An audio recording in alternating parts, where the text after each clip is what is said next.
عن أبي هريرة رضي الله عنه قال: قال رسول الله صلى الله عليه وسلم: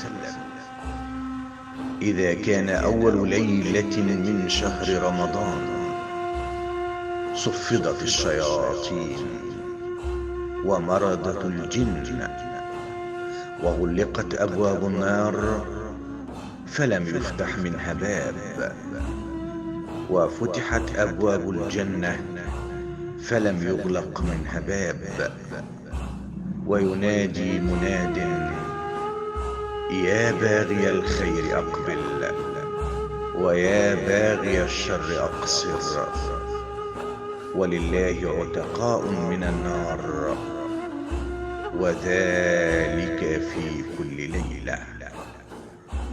صدق رسول الله صلى الله عليه وسلم.